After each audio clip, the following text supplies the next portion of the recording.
Parte oggi la prima settimana nazionale dell'energia e della sostenibilità voluta da Confartigianato, e Confartigianato Imprese del Veneto è tra i protagonisti, con 10 appuntamenti che si svolgeranno dal 23 al 27 ottobre e 40 ospiti tra nazionali e internazionali. Il primo appuntamento si tiene annuale in una galleria d'arte, una location un po' originale, per affrontare i temi della finanza e dell'accesso all'energia e a sfruttare le opportunità che la rivoluzione green può dare per le piccole e medie imprese, ma ci vuole anche molta attenzione.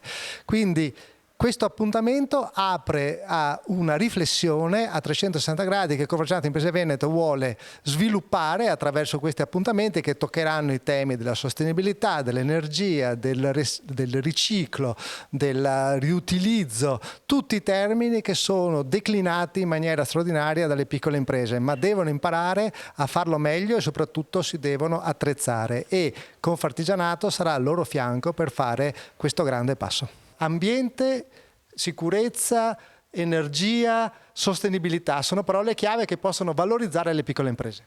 Sì, 55 eventi in 18 regioni diverse, in 50 città diverse, tra cui Nuale, oggi qui, sono un segnale importante. È la prima settimana dell'energia e della sostenibilità nazionale di Confartigianato Imprese e il territorio ha reagito benissimo, sono numeri importanti. Noi vogliamo animare le comunità locali su questi temi e lanciare un messaggio di speranza e di opportunità per le PMI e per gli artigiani, perché i temi della sostenibilità, dell'energia, dell'economia circolare sono un po' il vestito, noi crediamo, delle imprese artigiane. Il riuso, il riutilizzo, il trasformare i rifiuti in risorsa. Ho definito l'economia circolare, ma ho definito anche il DNA di tanti artigiani da tantissimo tempo. Quindi noi riteniamo che le nostre imprese siano sostenibili, per definizione dobbiamo aiutarli a fare della sostenibilità ambientale, ma non solo, sociale ed economica, il loro valore aggiunto. Quindi la Confartigianato in qualche modo si attesta anche ad essere un'accompagnatrice poi di queste imprese, perché ci avranno bisogno di servizi, di accompagnamento, di spiegazione. Su questi temi servono competenze e anche di livello. La materia ambientale è una materia trasversale, servono sì ingegneri, geometri, avvocati.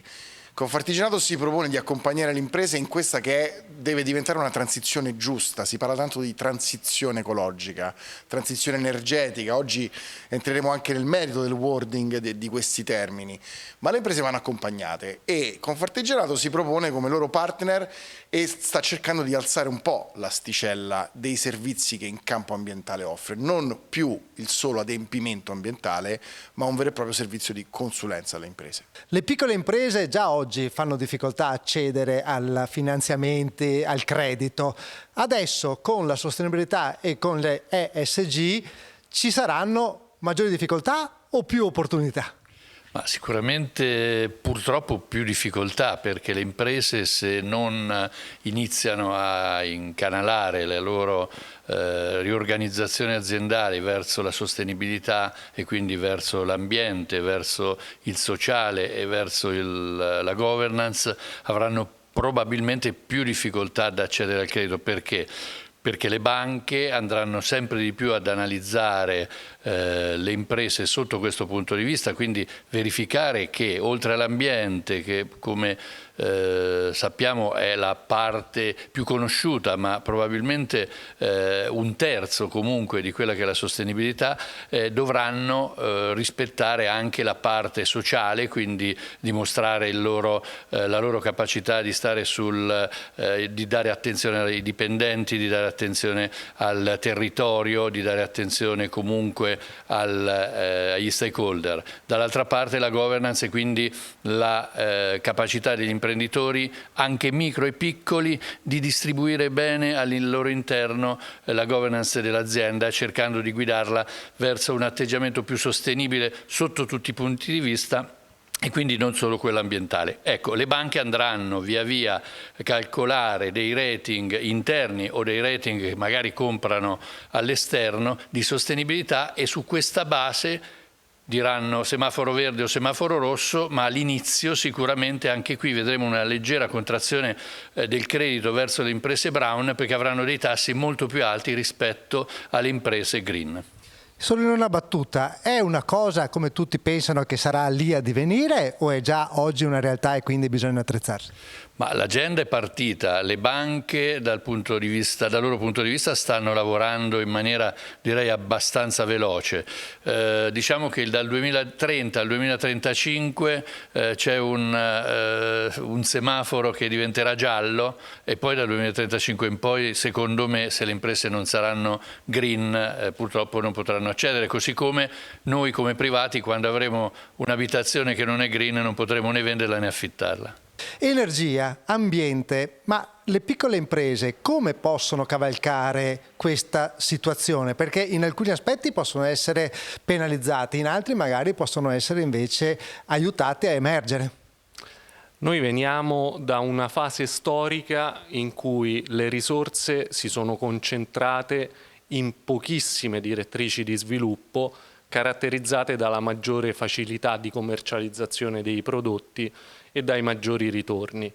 Questo che vuol dire? Che abbiamo lasciato alle nostre spalle tutta una lunga serie di opportunità di investimento perché semplicemente non soddisfacevano i criteri minimi di profittabilità che imponeva un mercato guidato da multinazionali con tassi di profitto a doppia cifra. In questo frangente qui, questo paradigma viene rimesso in discussione perché a livello di mercato, a livello finanziario, a livello istituzionale si sta creando una nuova domanda. La decarbonizzazione è precisamente una nuova domanda e per il momento mancano i soggetti imprenditoriali che sappiano rispondere efficacemente a questa domanda. Le imprese più grandi hanno un problema di dinamicità, funzionano molto bene nelle fasi economiche procicliche ma hanno difficoltà nelle fasi anticicliche a riposizionarsi.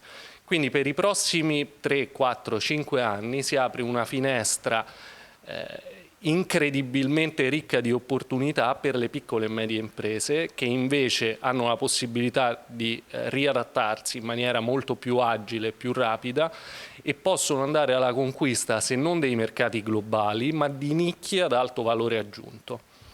Quindi nicchie di alto valore aggiunto che in realtà in qualche modo, per esempio penso alla moda nel Veneto, già lo fanno nel senso che sono posizionate. Ma è vera questa considerazione che la piccola impresa è già abbastanza green di suo perché appunto in una dimensione più piccola o ci sono degli accorgimenti? No, sicuramente servono degli accorgimenti perché questo processo qui impone delle nuove parole d'ordine che fino ad oggi non esistevano. Altro discorso è dire che la piccola e media impresa, almeno nelle fasi iniziali, cioè aspettando che le grandi si riorganizzino, è posizionata meglio dal profilo dello sviluppo aziendale perché per l'appunto è più dinamica.